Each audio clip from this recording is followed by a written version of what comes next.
السلام علیکم۔ میرا نام ڈاکٹر ارشد کریم ہے۔ آج آپ کے پاس ہم جاری رکھنے آئے ہیں اپنا سلسلہ مطالعہ پاکستان کے اوپر، اور آپ کو یاد ہوگا کہ ہم پاکستان کی تحریک آزادی کے حوالے سے مختلف شخصیتوں کا مطالعہ آپ کے سامنے پیش کرتے چلے آ رہے ہیں جو ہمارے تحریک کے رہنما آج اس رہنما کے مطالعے کا آخری حصہ آپ کے سامنے پیش کروں گا، اور یہ وہ دو شخصیتیں ہیں جو تحریک آزادی اور پاکستان کے عمل پذیر ہونے میں سب سے بڑی شخصیت قابل قبول ہیں۔ یہ ہیں علامہ محمد اقبال اور قائد اعظم محمد علی جناح۔ ہمارا پہلا مطالعہ علامہ اقبال سے شروع ہوگا، اور اس کے بعد ہم قائد اعظم کے بارے میں آپ سے گفتگو کریں گے۔ بقبل اس کے کہ میں علامہ صاحب کے مطالعے کو شروع کروں، صرف تھوڑا سا پیچھے جانا چاہتا ہوں کہ آپ کو یاد ہوگا کہ ہم نے پہلے بنیادی طور پہ سیاسی لیڈرشپ کا مطالعہ آپ کے سامنے پیش کیا تھا، اور اس میں بہت ساری خصوصیات آپ کے سامنے لائی تھیں، اور انہی خصوصیات پر مبنی ہم نے مختلف رہنماؤں کو، مختلف لیڈروں کو آپ کے سامنے پیش کیا اور ان پر گفتگو کی تھی، اور ان میں آپ نے دیکھا تھا کہ وہ شخصیت بھی ہیں جن کا تعلق مذہب اسلام کے حوالے سے لایا گیا، وہ بھی تھے جو معاشرتی اور معیشی اور سیاسی شخصیتوں کے حوالے سے ہمارے سامنے آئے تھے۔ آج کی یہ دو شخصیتیں ایک ان مکمل خصوصیات کا مجموعہ ہیں جن کے بارے میں جتنا کہا جائے بہت کم ہے۔ علامہ اقبال ایک ایسی شخصیت تھے جنہوں نے نہ صرف فلسفانہ پہلو کو سامنے رکھا، نہ صرف آئیڈیالوجی کو سامنے رکھا، اور نہ صرف اپنی شاعری کو سامنے رکھا، بلکہ انہوں نے ہند پاکستان بر صغیر کے مسلمانوں میں وہ آگاہی پیدا کی جس کی اس وقت کے حالات میں بہت اشد ضرورت تھی، اور جس کی مثال ان کے مشہور و معروف الہ آباد کے اس ایڈریس سے ملتی ہے جسے ہم آپ کے سامنے آج پیش کریں گے۔ دوسری شخصیت قائد اعظم کی ہے۔ قائد اعظم کی شخصیت اس شخصیت کا مجموعہ ہے جسے ہم بہت مخفف طور پہ کہہ سکتے ہیں کہ کانسٹیٹیوشنلزم کی انتہا اور جینیس کیرزما کی انتہا انہی پر ختم ہوتی ہے۔ تو آئیے اب ہم شروع کرتے ہیں سر علامہ محمد اقبال سے، اور ان کے اوپر نظر ڈالتے ہوئے یہ دیکھنے کی کوشش کرتے ہیں کہ علامہ صاحب کا کنٹریبیوشن پاکستان کے عمل پذیر ہونے میں کس حد تک ہمیں کامیابی کی طرف لے جاتا ہے، کہاں سے شروعات ہوتی ہے اور کہاں پر اس کا اختتام ہوتا ہے۔ اس حوالے سے تھوڑا بہت ہم آپ کو علامہ صاحب کی زندگی کے بارے میں بتائیں گے، اس کے بعد ہماری خواہش ہے کہ ہم کچھ آپ کو ان کی فلسفانہ جو باتیں ہیں جو ہم تک پہنچ چکی ہیں، پہنچتی رہی ہیں اور ہمیں آنے والے جنریشن تک پہنچانا چاہیے، وہ آپ کے سامنے پیش کریں گے۔ پھر ان کا الہ آباد ایڈریس آپ کے سامنے پیش کریں گے، اور اس طرح ہم چاہیں گے کہ آپ ان کے بارے میں زیادہ سے زیادہ جاننے میں کامیاب ہوں۔ علامہ ڈاکٹر محمد اقبال کی پیدائش سیالکوٹ میں 9 نومبر 1877 میں ہوئی تھی، اور 1938 میں 21 اپریل کو انہوں نے لاہور میں انتقال فرمایا۔ علامہ صاحب کی اعلیٰ تعلیم برطانیہ کی کیمبرج یونیورسٹی میں اور اس کے بعد جرمنی میں ہوئی۔ جرمنی سے انہوں نے فلسفی میں پی ایچ ڈی کی ڈگری حاصل کی، اور اس سے وضاحت ہوتی ہے کہ علامہ صاحب بہت زیادہ تعلیم یافتہ تھے۔ علامہ صاحب جب ہندوستان واپس آئے تو انہوں نے گورنمنٹ کالج لاہور میں تدریسی سلسلہ شروع کیا، اور اس طرح ان میں اور زیادہ انٹلیکچوئلزم کی صلاحیت بڑھی۔ علامہ صاحب ہندوستان میں ایک بہت مشہور و معروف اردو کے فارسی کے شاعر ہوئے اور ساتھ ساتھ ان میں کی مقبولیت فلسفے میں بھی بہت آگے تک بڑھ گئی۔ اس طرح علامہ اقبال ہندوستان پاکستان بر صغیر کے ایک بہت انٹلیکچوئل شخصیتوں میں گنے جانے لگے۔ علامہ صاحب نے اپنی زندگی میں بہت ساری کتابیں لکھی ہیں۔ ان میں چند کتابوں کا نام ہم آپ کے سامنے پیش کرتے ہیں۔ The Development of Metaphysics in Persia, The Reconstruction of Religious Thought in Islam, Bang Dara, بال جبریل، ضرب کلیم، جاوید نامہ۔ We just saw that Allama Iqbal had written many of their books and I have mentioned few of them. Let us examine the contributions of Allama Iqbal for making of Pakistan. As we have been seen that Allama Iqbal has been counted as one of the most unique personalities in the making of Pakistan. Allama Iqbal is a unique contributor to the making of Pakistan. If Sir Sayyid prepared the ground through Aligarh movement for a Muslim state, if Sir Agha Khan founded separate electorate for Muslims through Shimla deputation, if Maulana Muhammad Ali Johar taught the styles of mass movement through Khilafat movement, then Allama Iqbal raised the structure of the Muslim state through the Allahabad Address on which the blueprint was prepared in Pakistan Resolution. آپ نے دیکھا کہ سر سید احمد خان، سر آغا خان اور مولانا محمد علی جوہر کے contributions کے مقابلے میں علامہ اقبال کی حیثیت اور بھی نمایاں نظر آتی ہے۔ جیسا کہ میں نے آپ کو بتایا کہ علامہ اقبال ان شخصیتوں میں ہیں جنہوں نے کنسٹرکٹ کیا لاہور ریزولوشن کو، اور اس حیثیت سے علامہ اقبال کی پرسنالٹی پاکستان کی تحریک میں بہت اہمیت رکھتی ہے۔ It goes to Allama Iqbal's credit that he initiated the idea of separation of the two communities, Muslim and Hindus. یہ بھی بات قابل غور ہے کہ علامہ اقبال کے کنٹریبیوشن میں شامل کیا جاتا ہے کہ انہوں نے ہی پہلی بار اس بات کا احساس دلایا کہ ہندو اور مسلمان ہند پاکستان بر صغیر میں دو کمیونٹیز ہیں، اور اس طریقے سے علامہ اقبال ہی کے اس نقطۂ نظر سے پاکستان بننے میں جو سلسلہ شروع ہوا قومیت کا، وہ کنٹریبیوشن علامہ اقبال کے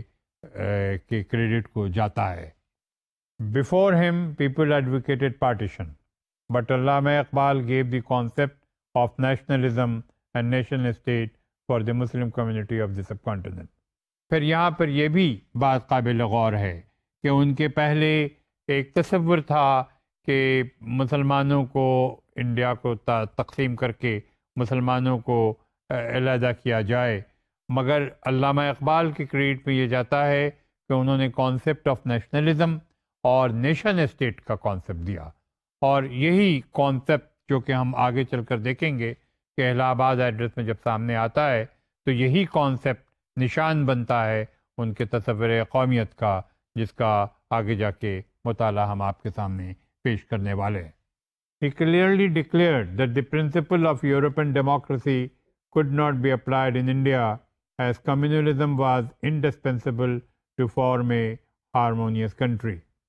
یہ جو تصور تھا جمہوریت کا، میجورٹی اور مائنورٹی کا، جو کہ یورپ سے انڈیا میں آیا تھا، علامہ اقبال نے اسے رد کر دیا، اور انہوں نے یہ احساس دلایا کہ concept of European democracy Hind Pakistan بر صغیر کے لیے نہیں ہو سکتی، جس کی وجہ بہت خاص طور پہ پہلی بار ہند پاکستان بر صغیر میں سامنے آئی، اور وہ علامہ اقبال صاحب کے کانسیپٹ سے آئی کہ یہاں دو کمیونٹیز ہیں اور یہ دو کمیونٹیز کبھی ہارمونیس نہیں ہو سکتی، اور اگر یہ ہارمونیس نہیں ہو سکتی تو پھر ڈیموکریسی کا تصور ہند پاکستان بر صغیر میں بحوالہ یورپین کے تصور کے قابل قبول نہیں ہو سکتا، اور یہ عمل پذیر بھی نہیں ہو سکتا۔ اور ہم نے دیکھا بھی آگے چل کے کہ واقعی ایسا نہیں ہوا۔ علامہ اقبال کا انتقال 1938 میں ہو گیا اور 1940 میں لاہور ریزولوشن پاس ہوا۔ ان کے انتقال کے 2 سال کے بعد جس میں ڈیمانڈ ہوا پاکستان کا۔ اس سے وضاحت ہوتی ہے کہ علامہ اقبال ایک ویژنری فور سائٹڈنس رکھتے تھے، اور یہ بہت قابل قبول بات ہے، بہت اعلیٰ بات ہے کہ ویسٹرن کانسیپٹ آف ڈیموکریسی کا اپلیکیشن ہندوستان میں ناممکنات میں تھا، کی سوچ اور سمجھ جو علامہ اقبال کی شخصیت سے ابھرتی ہے بہت اعلیٰ حیثیت رکھتی ہے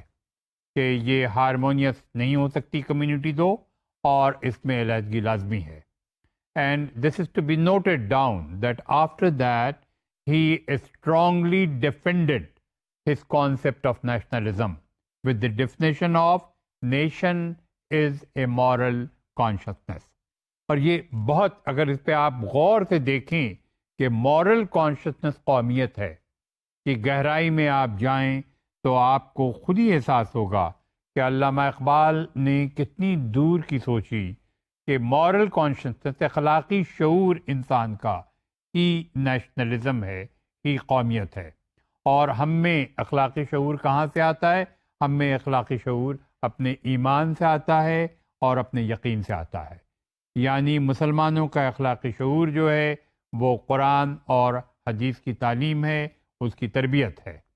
اور یہی ہمیں ایک ایسی کمیونٹی میں تبدیل کرتا ہے جسے علامہ اقبال نے نیشنلزم کا نام دیا۔ لہذا یہ کہنا غلط نہیں ہوگا کہ پاکستان کی صحیح بنیاد جو رکھی گئی وہ یہیں سے شروع ہوتی ہے، جسے ہم ڈیفائن کرتے ہیں کہ نیشنلزم از مورل کانشسنس۔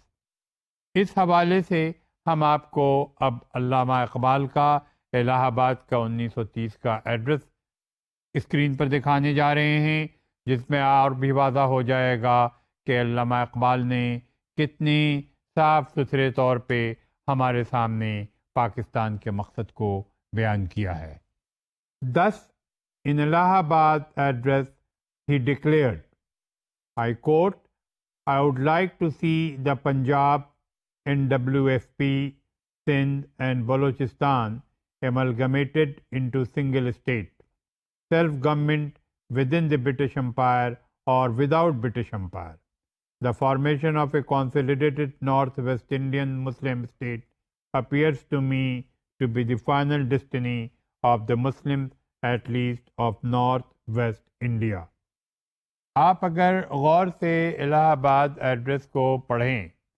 تو اس میں آپ دیکھیں گے کہ چند چیزیں بہت نمایاں طور پہ صاف نظر آتی ہیں۔ پہلی بات کہ ہند پاکستان کے حصے کا وہ حصہ جو کہ مسلم میجورٹی رکھتا تھا، جس میں سندھ، پنجاب، فرنٹیئر اور بلوچستان شامل تھا، علامہ اقبال کی نظر اس پر تھی کہ یہ کمیونٹی ایسی ہے جو کہ ہندوؤں کے ساتھ ہارمونیس نہیں ہو سکتی ہے۔ پھر اس ایڈریس پہ انہوں نے زور دیا کہ آیا یہ جو خطہ ہے ایک ملک کی حیثیت رکھے برطانیہ کے امپائر کے باہر یا برطانیہ کے امپائر کے ساتھ، اس کے اوپر انہوں نے کوئی دباؤ نہیں ڈالا تھا، مگر یہ بات انہوں نے ضرور کہی تھی کہ نارتھ ویسٹ انڈیا کے مسلمانوں کی یہ فائنل ڈسٹنی۔ یہاں پہ دیکھیں کتنی کمال کی بات ہے کہ علامہ اقبال نے تذکرہ بنگال کا نہیں کیا الہ آباد ایڈریس میں، اور بنگال شامل ہوتا ہے پاکستان میں 1947 میں، مگر 1971 میں علیحدہ ہو جاتا ہے۔ تو سوچیں آپ فور سائٹڈنس کہ میں نہیں جانتا کہ میں اسے کس طرح آپ کے سامنے پیش کروں کہ علامہ اقبال نے بنگال کا تذکرہ کیوں نہیں کیا، مگر یہ جو آخری فقرہ ہے اس الہ آباد ایڈریس کا کہ نارتھ ویسٹ انڈیا کی مسلمانوں کی فائنل ڈسٹنی ہے، تو جس سے وضاحت ہوتی ہے کہ یہ خطہ جو آج پاکستان ہے یہی فائنل ڈسٹنی تھی Muslim community of the subcontinent کی۔ تو اس سے یہ بھی وضاحت ہوتی ہے کہ شاید علامہ اقبال کے دماغ میں ہو کہ بنگال شامل ہو یا نہ شامل ہو وہ اتنا ہی اہمیت نہیں رکھتا، گو کہ بنگال میں بھی مسلمانوں کی بہت بڑی مائنورٹی نہیں بلکہ میجورٹی تھی، اور آدھا حصہ بنگال کا پاکستان کو ملا تھا، مگر وہ 20-25 سال کے بعد علیحدہ بھی ہو گیا۔ تو ان نقطوں کو سامنے رکھتے ہوئے الہ آباد ایڈریس کو ہم اگر غور و خوض سے دیکھتے ہیں تو یہ تینوں باتیں سامنے آ جاتی ہیں کہ بلوچستان، سندھ، فرنٹیئر اور پنجاب ایک پاکستان ملک بن جاتا ہے، برطانیہ کے اندر ہو یا برطانیہ کے باہر رہے، برٹش ڈومینین میں بھی رہا یہ پہلے 9 سال تک، اس کے بعد یہ ایک ساورن اسٹیٹ بھی بن گیا 1956 میں کانسٹیٹیوشن بننے کے بعد۔ اس کے بعد 1971 میں بنگال علیحدہ ہو گیا، اور یہ خطہ جو آخری جملہ ہے الہ آباد ایڈریس کا، وہیں پاکستان قائم ہو گیا۔ تو اسی حوالے سے میں کہہ رہا تھا کہ علامہ اقبال کا جو ویژنری فور سائٹڈنس تھا وہ ہمارے سامنے آج بھی موجود ہے، اور یہ بھی کہ زور و شور سے جس بات کو ہم بہت زیادہ قابل قبول کرتے ہیں اور باضابطہ طور پہ ہمارے کانسٹیٹیوشن میں آبجیکٹو ریزولوشن کے حیثیت سے یہ شامل ہو گیا ہے کہ ہمارا نیشنلزم کا کانسیپٹ جو ہے وہ مورل کانشسنس ہے، اور اسی پر آج بھی ہم جاری و ساری ہیں۔ The abolition of caliphate in Turkey left the Indian Muslim aimlessly drifting the Indian politics. It was Allama Iqbal who, with his well-versed knowledge of Arabic, Persian, Urdu, English, the Quran, the Hadith, and the Islamic theories, appeared on the scene in support of Muslim community. پھر آگے چل کر ہم یہ بھی دیکھتے ہیں کہ ورلڈ وار 1 کے بعد ترکی کا حال بہت برا ہو گیا۔ 1924 میں خلافت بھی ختم ہو گئی جب کمال اتاترک نے اسے ختم کر دیا، اور علامہ اقبال نے اپنی عربی، فارسی، انگریزی اور قرآن الحکیم اور حدیث کے علم کے ساتھ، کی تعلیم کے ساتھ جو ایک نئی امنگ ہندوستان کے مسلمانوں میں پیدا کی، وہ قابل غور ہے کہ علامہ اقبال نے مسلم کمیونٹی کو ان ساری صلاحیتوں کے مجموع کو ایک جا کر کے ایک جائیت میں لایا۔ دوسرے لفظوں میں ہم یہ دیکھتے ہیں کہ علامہ اقبال اس بات میں بہت زیادہ آگے بڑھے، اور انہوں نے مسلم کمیونٹی کو نہ صرف ریکگنائز کیا باحوالہ حدیث کے، باحوالہ ہولی قرآن کے، بلکہ اس کے ساتھ ساتھ ان کی جو ان کا علم تھا، عربی کا، فارسی کا، انگریزی کا، فلسفے کا، سب کو ایک جا کر کے انہوں نے مسلم کمیونٹی کو وہاں پہنچایا جہاں مسلم کمیونٹی خلافت کے خاتمے کے بعد گر چکی تھی۔ دوسرے لفظوں میں پھر ہم کہیں گے کہ علامہ اقبال ہی کا کنٹریبیوشن ہے کہ ہندوستان کے مسلمانوں میں جو آگاہی آئی، جو ان کا شعور جاگا، اس کا کنٹریبیوشن کی سارا کا سارا تیرا علامہ اقبال کی طرف جاتا ہے۔ He dominated the Muslim thought, infusing the Muslim mind the sense of advancement through effort and struggle. It was his philosophical thought of khudi or selfhood which became a turning point for the development of dynamic mind of the Indian Muslim. یہ بھی بڑی دلچسپ بات ہے کہ علامہ اقبال نے اس کے بعد سے اپنے سیاسی فلسفے کو سامنے رکھتے ہوئے ہندوستان کے مسلمانوں کے مزاج کو بدل ڈالا۔ علامہ اقبال پہلی شخصیت تھے ہندوستان کے جس نے تصور خودی کو، جسے ہم سیلفہڈ بھی کہتے ہیں، ایک اہم نقطہ بنایا مسلمانوں کے مزاج کو ایک قائم شدہ جگہ پر لانے کے لیے، اور جس کی سب سے زندہ مثال، بہت نایاب مثال ہمیں ملتی ہے ان کے مشہور معروف شعر میں: غلامی میں نہ کام آتی ہیں تدبیریں، نہ شمشیریں، جو ہو ذوق یقین پیدا تو کٹ جاتی ہیں زنجیریں۔ یہ شعر بخود اتنا پاورفل ہے کہ میرے خیال میں کوئی ضرورت نہیں ہے کہ میں اس کو آپ کے لیے سمجھاؤں یا اس کو ایکسپلین کروں آگے چل کے۔ اس میں جو وضاحت خودی کی ہو رہی ہے اور جو وضاحت شعور کی ہو رہی ہے، جو آپ سے بتایا تھا کہ اخلاقی شعور ہی کانسیپٹ آف نیشنلزم ہے، وہ جو دونوں چیزیں سامنے آ رہی ہیں اس بات کی وضاحت کرتی ہیں کہ علامہ اقبال میں کتنا ویژنری فور سائٹڈنس تھا، اور ان کی جو حیثیت مانی جاتی ہے کہ he was a poet philosopher of the undo Pakistan sub continent, وہ واضح ہوتا ہے۔ He believed that the creation of superior people centers around Islam alone and not the race. In his book Reconstruction of Religious Thought in Islam, he argued that modern Western thought was a direct descendant of the glorious medieval intellectual cultural of Islam which came in the West through Spain and Sicily. اب علامہ صاحب کے اگر ہم فلسفانہ تربیت کی طرف، تعلیم کی طرف نظر اٹھائیں تو ہم اتنی گہرائی میں چلے جاتے ہیں کہ پھر ہم خود فلسفی بن جاتے ہیں۔ ان کا پہلا تصور کہ اسلام کا تعلق جو ہے وہ صرف نسل سے نہیں ہے، بلکہ اسلام بخود ایک ایسی ثقافت کو پیدا کرتا ہے جو کہ اتنی پاورفل ہے کہ وہ ساری ریسز اس میں اگر شامل ہو جائیں تو وہ خود پاورفل ہو جائیں گی۔ تو یہ تصور علامہ اقبال کا بھی ایک نیا تصور تھا۔ پھر قابل غور بات ہے کہ ان کے مشہور و معروف کتاب جس کا تذکرہ میں نے پہلے بھی کیا، reconstruction of religious thought in اسلام،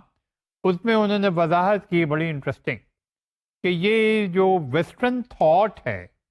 یہ ویسٹرن تھاٹ ان کا اوریجنل نہیں ہے، بلکہ انہوں نے اسلام سے لیا ہے، جو کہ اسپین گیا اور سسلی گیا، اور وہاں سے ویسٹرنز نے اس کو اٹھایا اور اٹھا کر کے اپنے تھاٹ میں ڈال دیا۔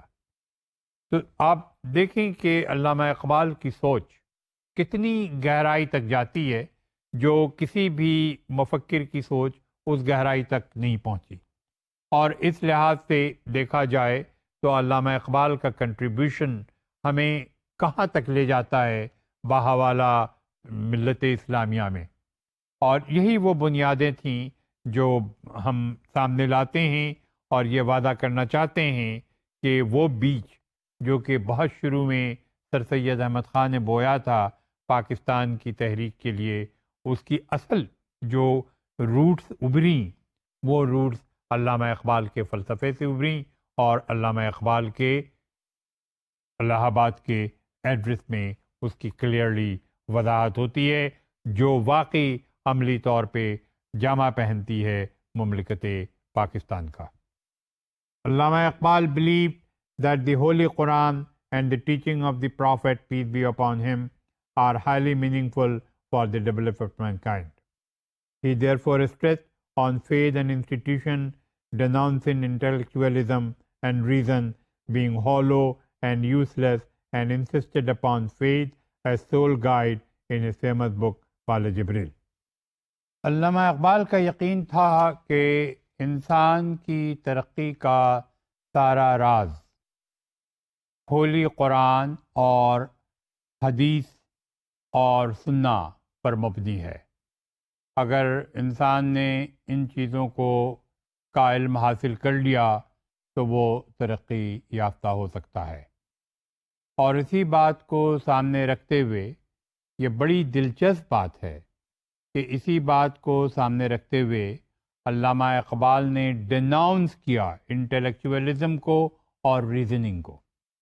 دونوں چیزوں کو، کہ دانشورانہ اور استدلانہ کاروبار اور زندگی اور سوچ سمجھ ہالو ہے، کوکلی ہے، اور حقیقی بات یہ ہے کہ انسان کو فیتھ پر یقین رکھنا چاہیے، اور اگر اس کا فیتھ اسٹرانگ ہے تو وہ خود ایک اسٹرانگ شخصیت بن سکتا ہے۔ اور ان کی کتاب بال جبریل میں یہ واضح طور پہ انہوں نے بیان کیا تھا۔ لہذا آپ یہاں پر بھی دیکھیں کہ کس طرح علامہ اقبال نے آئیڈیالوجی کا استعمال کیا ہے، اور وہ آئیڈیالوجی جسے آج ہم آئیڈیالوجی آف پاکستان اور آئیڈیالوجی آف اسلام کے نام سے پکارتے ہیں، یہیں سے اس کا تصور علامہ اقبال میں شروع ہوتا ہے کہ قرآن حکیم اور حضور کی دی ہوئی تربیت اور تعلیم کو فالو کرنا ہی ہماری ترقی کا حصہ بن سکتا ہے، اور ساتھ ساتھ ریزن اور انٹلیکچوئلزم کو ڈناؤنس کرتے ہوئے کہ وہ ہالو ہیں. ہم صرف یقینی پر یقین رکھ سکتے ہیں، فیتھ پر یقین رکھ سکتے ہیں. لہذا ہر پہلو سے یہ بات ہمارے سامنے لائی جاتی ہے کہ اگر ہمارا یقین پکا ہے، ہمارا ایمان پکا ہے، تو ہم صحیح انسان ہیں، اور یہی مورل کانشسنس ہے اور یہی قومیت ہے. His concept of Khudi and philosophy of belief in faith and institutions led him to the concept of nation as moral consciousness, which declared his genius in his famous Allahabad address. It was definitely Iqbal's call to action in the name of Islam that Pakistan came into shape. It was him who gave the meaning of ideology of Pakistan as ideology of Islam. اب آخر میں علامہ اقبال کے اوپر conclude کرتے ہوئے ہم یہ کہہ سکتے ہیں کہ علامہ اقبال کا جو کانسیپٹ ہے خودی کا، اسی نے ہمیں یقین کی طرف بڑھایا، ہمیں ایمان کی طرف بڑھایا، اور واضح طور پہ انہوں نے الہ آباد ایڈریس میں یہ بات پیش کر دی تھی کہ مورل کانشسنس ہی نیشن ہے، ہی قومیت ہے، اور یہی بنیاد بنی پاکستان کے قیام کی. لہٰذا یہ کہنا غلط نہیں ہوگا کہ صحیح معنوں میں آئیڈیالوجی آف پاکستان کے بانی علامہ اقبال ہیں، اور وہی آئیڈیالوجی آف پاکستان کی بنیاد ہے جس نے علامہ اقبال نے آئیڈیالوجی آف اسلام سے شروع کیا. اس طرح پاکستان کو عملی جامہ پہنانے میں سب سے بڑا حصہ آئیڈیالوجی کے حوالے سے اگر ہے تو علامہ اقبال کا ہے. یہاں پر ہمارا مطالعہ علامہ اقبال پہ مکمل ہوتا ہے. اب آپ کو ہم دوسری شخصیت کی طرف لے چلتے ہیں، اور یہ وہ ایک ایسی شخصیت ہے جس کے پاس بہت سارے خطابات ہیں. یہ قائد اعظم ہیں، یہ بابا پاکستان ہیں، یہ پاکستان کے بانی ہیں، یہ وہ رہنما ہیں جن میں جیسا کہ میں نے آپ سے بتایا کہ بیک وقت دو علم ہے، دو حیثیت ہے، ایک کانسٹیٹیوشنلزم ہے اور ایک ایسا جینیس کیرزما ہے جو ہمیں ایک ایسی قوم کی پیدائش لے کر سامنے لاتا ہے جو پوری دنیا کی تاریخ میں نایاب حیثیت رکھتا ہے، کیونکہ کوئی دنیا میں ملک ایسا نہیں بنا جس طریقے سے پاکستان روبے عمل ہوا ہے. قائد اعظم کی پیدائش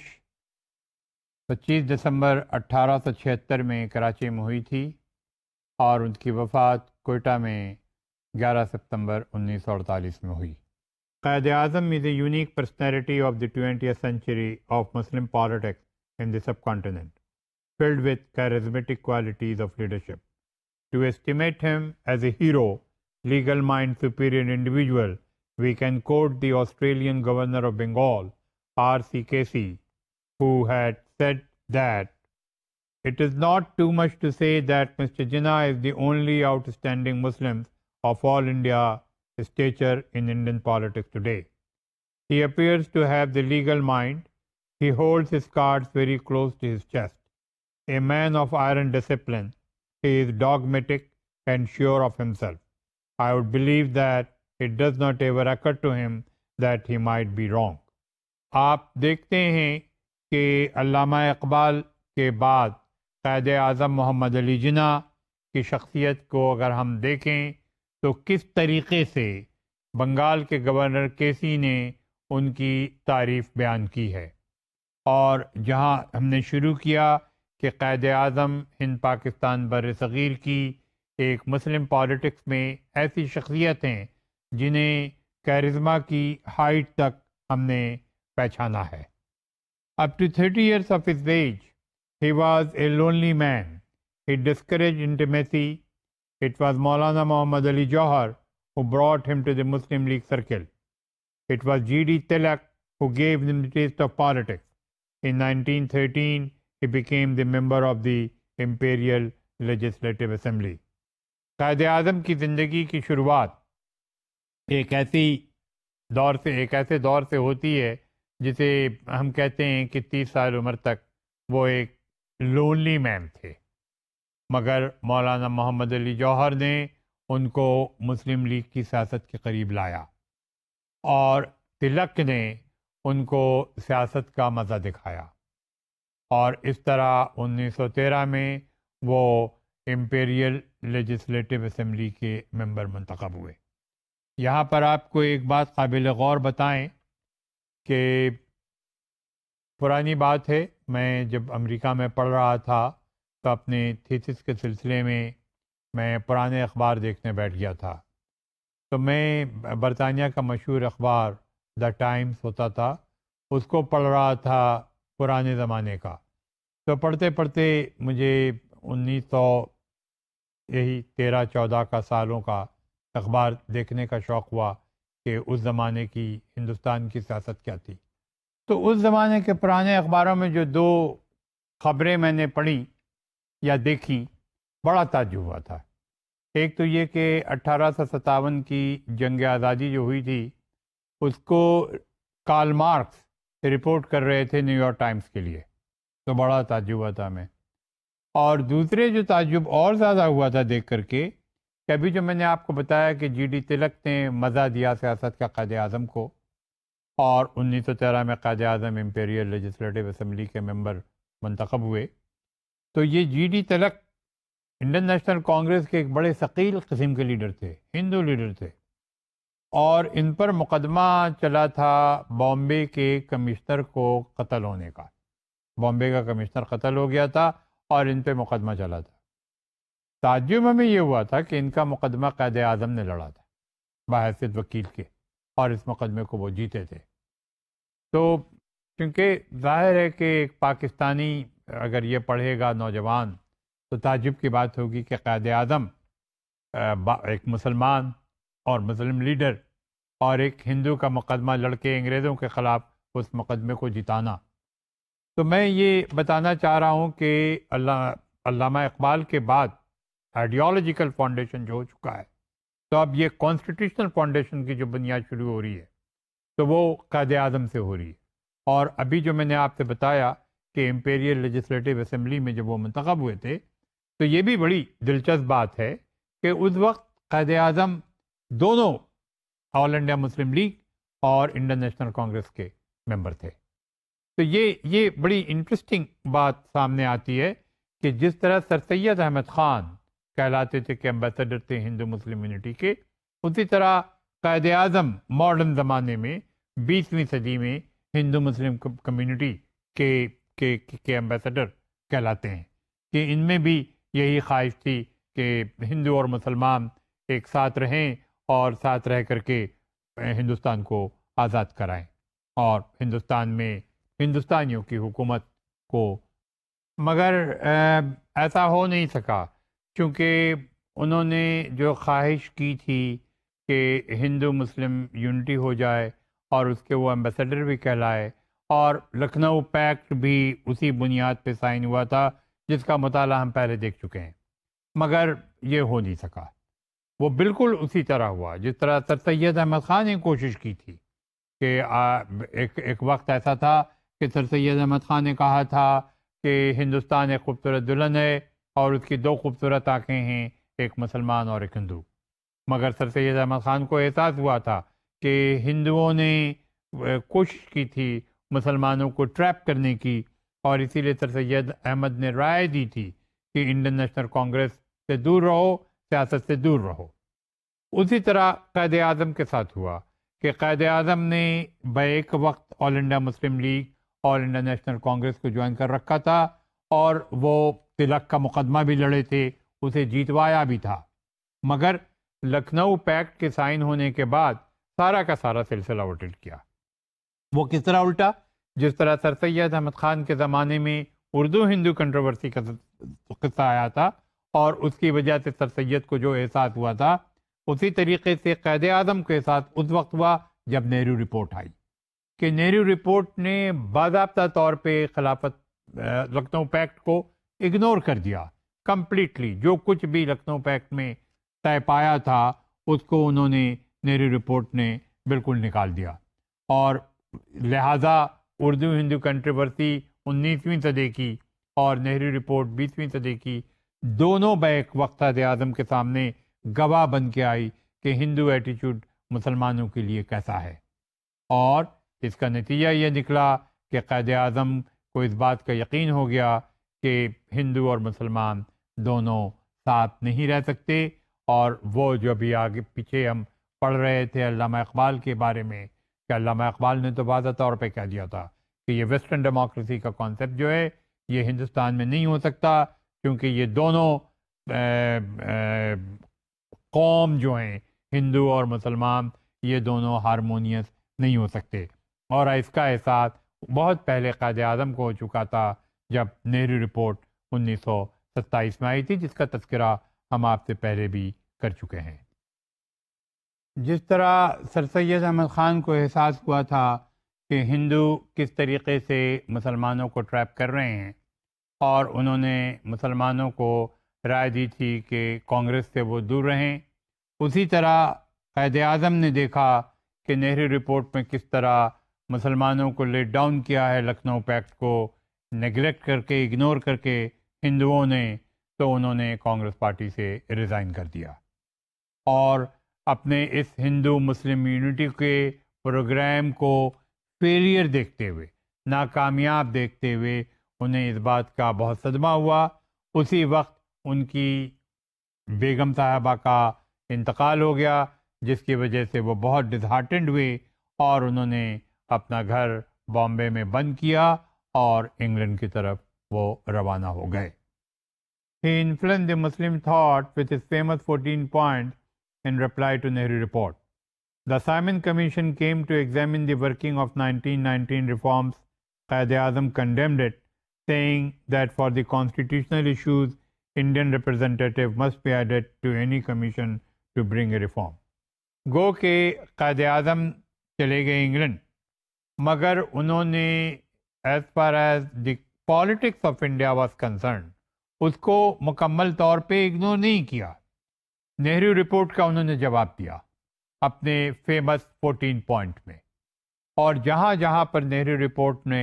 مسلمانوں کو لیٹ ڈاؤن کیا تھا، وہاں وہاں پر قائد اعظم نے اپنے 14 پوائنٹ میں مسلمانوں کو آئیڈینٹیفائی اور ریکگنائز کرانے کی کوشش کی۔ یہ وہی دور تھا جب 1919 کا ریفارم کی جو ورکنگ تھی اس کے اوپر سائمن کمیشن آیا تھا۔ قائد اعظم نے سائمن کمیشن کو کنڈیم کیا، اور اس بات پر کنڈیم کیا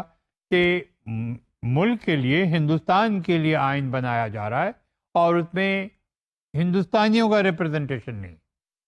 تو سائمن کمیشن میں کوئی ہندوستانی شامل نہیں تھا،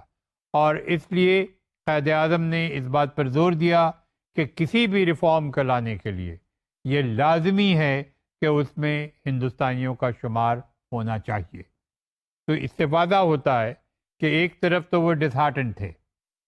اور دوسری طرف وہ ہندوؤں پر ناراض تھے کہ انہوں نے کس طریقے سے لیٹ ڈاؤن کیا تھا مسلمانوں کو اپنے نہرو رپورٹ میں۔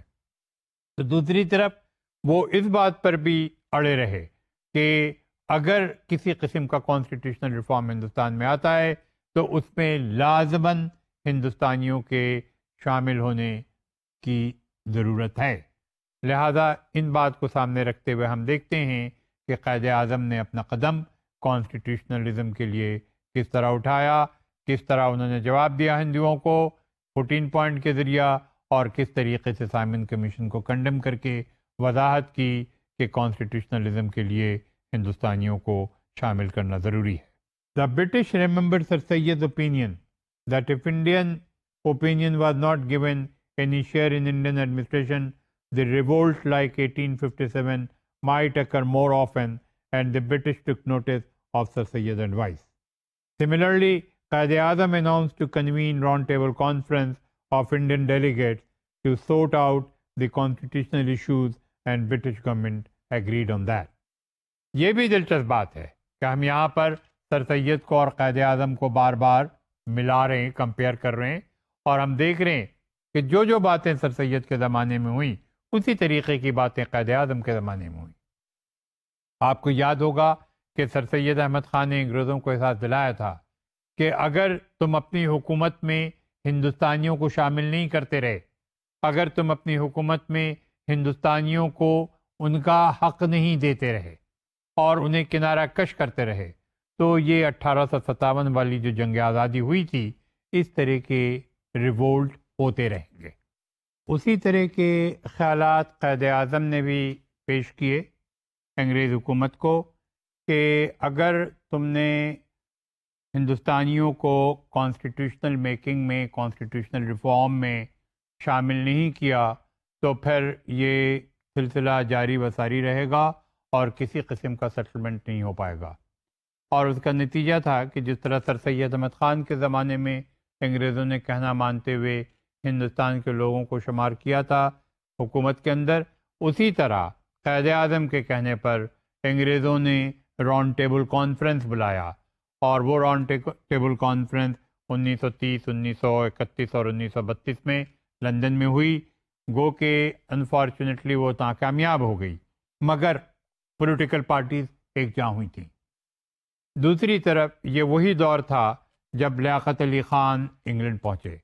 اور انہوں نے قائد اعظم سے گزارش کی کہ ان کو اپنا خیال بدلنا چاہیے اور ہندوستان واپس جانا چاہیے اور مسلمانوں کو لیڈ کرنا چاہیے۔ اور اسی زمانے میں جب قائد اعظم انگلینڈ میں تھے، قائد اعظم کے انگلینڈ کے ہونے کے زمانے ہی میں بامبے میں انڈیپینڈنٹ سیٹ پہ قائد اعظم مسلمانوں کی طرف سے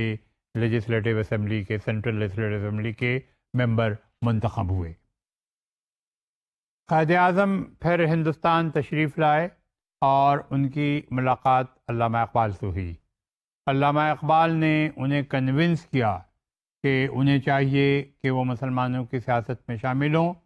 کیونکہ علامہ اقبال دیکھ رہے تھے کہ کس طرح ہندو مائنڈ مسلمانوں پر حاوی ہونے میں کوشاں تھا۔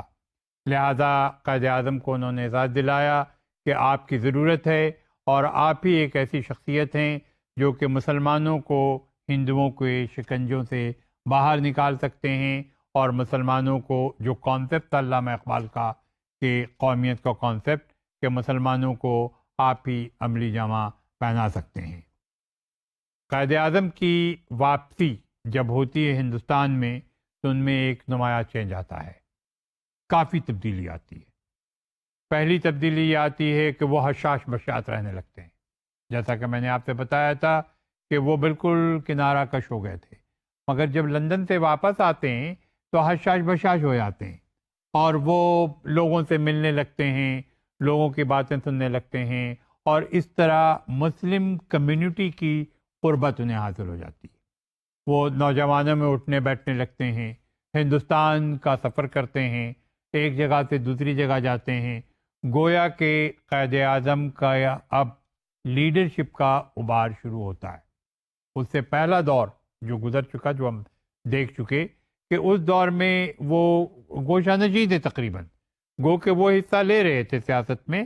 مگر کنارہ کش تھے، اور اس وقت اور زیادہ کنارہ کش ہو گئے تھے، جو آپ کو بتایا تھا کہ جب وہ انگلینڈ گئے تھے سب کچھ بند کر کے۔ مگر واپسی میں ان میں وہ تبدیلی آتی ہے، وہ شخصیت ابھرتی ہے جو کہ حقیقتاً ایک ماس کے فالوور کی شخصیت ہوتی ہے، اور اس طریقے سے قائد اعظم کو ماس فالوئنگ ملتی ہے۔ قائد اعظم آل انڈیا مسلم لیگ کے صدر منتخب ہوتے ہیں، اور پھر ان کے لیے کانگریس کے لیے وہ ایک چیلنج بن جاتے ہیں۔ قائد اعظم کی لیڈرشپ کا ابھار شروع ہوتا ہے 1937 سے۔ آپ کو یہاں پر بھی یاد ہوگا کہ 1935 کا جب ایکٹ آیا پروونشل آٹونومی کے حوالے سے، تو اس وقت 1937 میں الیکشن ہوا تھا، اور یہیں سے قائد اعظم کے لیڈرشپ کی صحیح معنوں میں ابتدا ہوتی ہے۔ اور یہ 1937 سے لے کے 1940 تک کا دور یہ قائد اعظم کا دور ہے، قائد اعظم کی فاؤنڈیشن کا دور ہے، کیونکہ یہ وہی دور تھا جب 1937 میں الیکشن ہوتا ہے، 1938 میں شریف کمیٹی قائم ہوتی ہے، 1939 میں شریف رپورٹ آتی ہے، اور 1940 میں لاہور ریزولوشن پاس ہوتا ہے۔ یہ ساری چیزیں جو ایک جگہ آتی ہیں اور ایک طاقت پیدا کرتی ہیں، اس کا سارا سہرا قائد اعظم کے سر ہوتا ہے۔ 1940 سے لے کر 1947 یہ 7 سال قائد اعظم کا سال ہے۔ قائد اعظم نے ہر قدم پر مسلمانوں کو آگے بڑھانے میں کوئی کسر نہیں چھوڑ رکھی۔ انہوں نے اتنا زیادہ دباؤ بیک وقت ڈالا ہندوؤں پر بھی، یعنی انڈین نیشنل کانگریس پہ، اور انگریز حکومت پر، اس بات کو کنونس کرانے کے لیے کہ صرف ایک ہی راستہ تھا، اور وہ راستہ تھا ایک آزاد مملکت کا۔ کیونکہ اب اتنا فاؤنڈیشن مضبوط ہو چکا تھا پاکستان کے لیے، بالخصوص الہ آباد ایڈریس کے بعد، جو ابھی ہم نے علامہ اقبال کے حوالے سے آپ کے سامنے پیش کیا تھا، کہ فاؤنڈیشن اتنا مضبوط ہو چکا تھا کہ اس کو عملی جامہ ہی پہنانا تھا، اور وہ عملی جامہ پہنانے کے لیے ایک ایسے شخصیت، ایک ایسے ویژن اور ایک ایسے کیرزما کی ضرورت تھی جس میں ان ساری چیزوں کا اجتماعی محلول ہونا تھا، جسے ہم کانسٹیٹیوشنلزم ایک طرف، پالیٹکس دوسری طرف، ریلیجس آئیڈینٹیفیکیشن یا آئیڈیالوجیکل آئیڈینٹیفیکیشن تیسری طرف، اور اس کے بعد جوش و جنون، وہ کانشسنس جس کو سر سید احمد خان سے لے کر کے علامہ اقبال نے ایک جا کیا تھا، ان ساروں کا نچوڑ ایک شخصیت میں آیا، اور وہ شخصیت تھی قائد اعظم محمد علی جناح کی۔ تو اگر ہم قائد اعظم محمد علی جناح کے ان 10 سالہ دور کو دیکھیں، 1937 سے لے کر کے 1947 تک، تو ہمیں نظر آتا ہے کہ ہند پاکستان بر صغیر میں مسلمانوں کے اوپر صرف ایک ہی امیج چھایا ہوا تھا، اور وہ امیج تھا قائد اعظم محمد علی جناح کا۔ تو ان سارے سلسلے کو سامنے رکھ کر جو اب تک ہم پڑھتے چلے آ رہے ہیں بحوالہ لیڈرشپ، تو ہم دیکھتے ہیں کہ شروع سے لے کر، ہم نے شروع کیا تھا شاہ ولی اللہ سے لے کر قائد اعظم محمد علی جناح تک، اس نتیجے پر ہم پہنچتے ہیں کہ ان ساروں کا نچوڑ ایک شخصیت میں، قائد اعظم میں آتا ہے، اور اسی لیے ہم کہتے ہیں کہ Quaid Azam was the right title for the right man, کہ وہ خطاب جو قائد اعظم کا خطاب محمد علی جناح کو دیا گیا، وہ خطاب واقعی ایک ایسی شخصیت کے لیے خطاب تھا جس کا وہ بالکل قابل قبول تھا، اور اس طرح قائد اعظم کے پاس نہ خطاب قائد اعظم ہوا بلکہ وہ بابا پاکستان بھی بنے، اور اس طرح ہمیں پاکستان ملا۔ تو لیڈرشپ کو کنکلوڈ کرنے کے لیے جو ہم آپ کو ایک تفصیلی گفتگو دے چکے ہیں اس کے اوپر کہ لیڈرشپ کا تصور کیا ہے، لیڈرشپ کی خصوصیت کیا ہے، اور ہم نے ایک لمبی لسٹ میں ہر جگہ لیڈروں کے نام بھی آپ کو دیے تھے، جو لیڈروں کا تذکرہ ہم نے کیا، شاہ ولی اللہ سے شروع کر کے قائد اعظم محمد علی جناح تک، ان سب کو باری باری اگر آپ فریم ورک میں ڈالیں تو آپ دیکھیں گے کہ ہر ایک نے اپنے اپنے زمانے میں، اپنے اپنے دور میں، اپنے اپنے قدم کو اٹھاتے ہوئے مسلمانوں کے گہوارے کو ایک ایسے مقام پر پہنچایا کہ وہ مقام 1940 میں پاکستان ریزولوشن کے نام سے لاہور میں روب عمل ہوا، اور وہ لاہور ریزولوشن 1940 سے لے کر 1947 تک ایک ایسا گہوارہ قائم کرتا ہے قائد اعظم کی شخصیت میں، قائد اعظم کی لیڈرشپ میں، جو ہمیں مملکت پاکستان کے نام سے گلوب کے اوپر 1947 میں سامنے آتا ہے، اور ہمیں ایک انڈیپینڈنٹ ساورن اسٹیٹ کی حیثیت سے، ایک قوم کی حیثیت سے ہمیں پیش کرتا ہے۔ تو یہاں پر آج کا مطالعہ ہمارا ختم ہوتا ہے، لیڈرشپ کا حصہ، کہ ہم نے پورے لیڈرشپ کو ایک جا کر کے